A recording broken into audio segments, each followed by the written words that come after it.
प्रितीच्या भावान भयणो, जेजू आपलें कार्य, आपलें मिशनरी काम जें आपणाक देवा बापान दिल्लें आसा तें तो मुखार व्हरता आनी तो देवाचें राज परगटूंक हें आनी दुसऱ्यांक सोडून हाडूंक तो ताच्या कामांत रिगलेलो आसा. आनी आयज आमी ही एक कथा आयकल्या, एक घडणी आयकल्या आनी आमी ती पयली फावटी आयकूंक ना, पूण जायते फावटी आमी ही आयकल्या आसतली.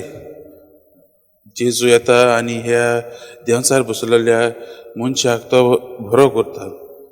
आनी आमी ह्या आयच्या शुभ वर्तमानांतल्यान कितें घेवंक जाता काय, 3 वस्तू आमी ह्या 3 शिकवण्यो आमी ह्या वाचपांतल्यान आमी घेवया.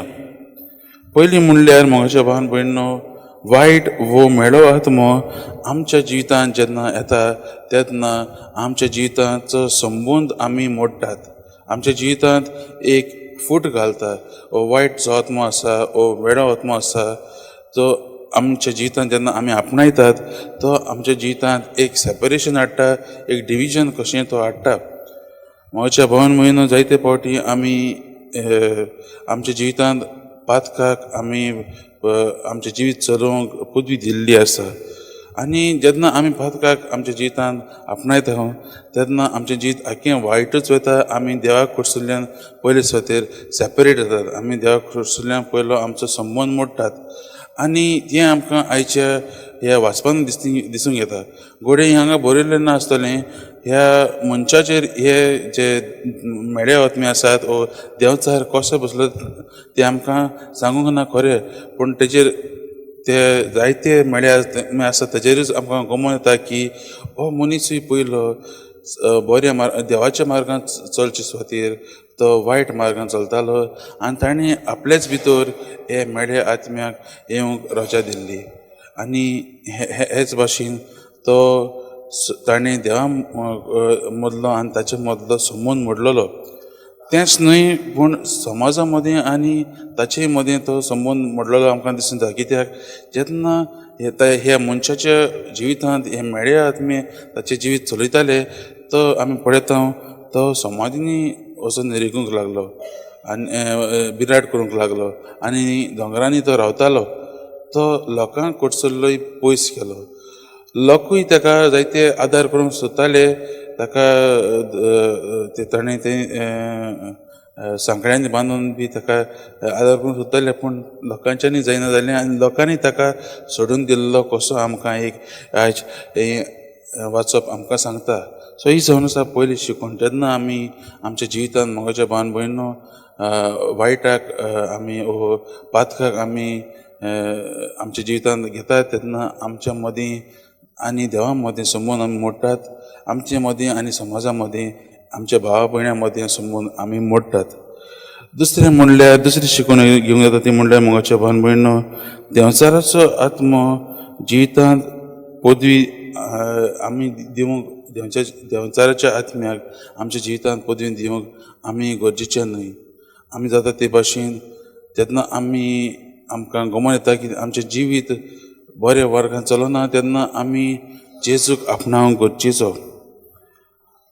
जेन्ना आमी जेजूक आपणायतात तेन्ना जेजूच्यानूच आमच्या जिवितांतलें हो मेळो आत्मो काडूंक येता.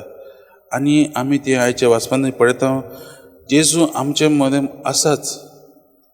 ह्या मेळ्या आत्म्याक कोणेंच सांगूंकूय ना, खंयच्या मनशान सांगूंक ना, जेजूक आपोवंक ना की हांगा एक मनीस आसा ताचेर मेळो आत्मो आसा, पूण जेजू आपूण जावन येता. आनी हे जेन्ना जेजू येता ताची पदवी सगल्यांकूच गमन येता. तो मेळो आत्मो पयस सावन जेजूक पळयता आनी धांवन येता आनी जेजू लागीं तो मागता. आयज आमी पळयता म्हज्या भयणीनो जेजूची पदवी कितली व्हडली ती. जेन्ना आमी जेजूक आमच्या जिवितांत आपणायतात तेन्ना जेजू आमच्या जिवितांतलें सगलें जें वायट जें आसा तें काडून दिता. हें आयचें शुभ वर्तमान आमकां शिकयता.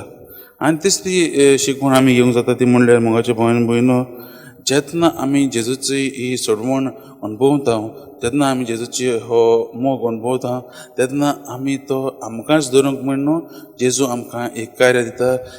जेजू आमकां एक मिशन दिता हो जें कितें अनुभवलां तें दुसऱ्यांक दिवंक.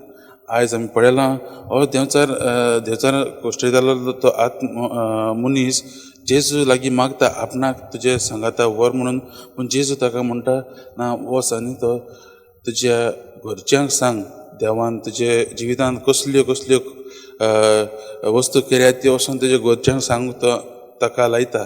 पूण मोगाच्या भावान भयणीनो, तो मनीस आपल्या घरच्यांकूच न्ही पूण देकापोली ह्या आख्या मुल्कांत तो देवाचें जेजूचें राज परगटूंक लागता. देवाचे जेजूचो साक्षीदार तो जाता. आयज आमकांय हेंच करूंक आपयल्लें आसात. मोगाच्या भावान भयणीनो, आमी ह्या वाचपाचेर नियाळ करता आसतना आमच्या जिविताचेर नियाळ करुया.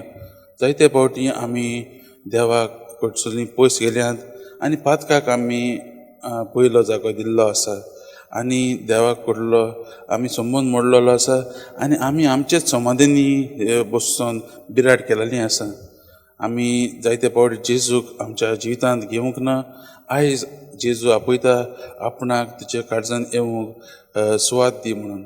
आयज आमी हेंच मागुया की जेजू आमच्या जिवितांत येवंक, जेजूनच आमच्या जिवितांतली आमचे सगळे अडचणी आसा त्यो वायट आसा त्यो पयस करूंक आनी ताकाच आमी ताचेच पयली आमच्या जिवितांत चलोवंक हेंच मागणें आमच्या ह्या मिसाच्या बलिदानांत आमी मागुया.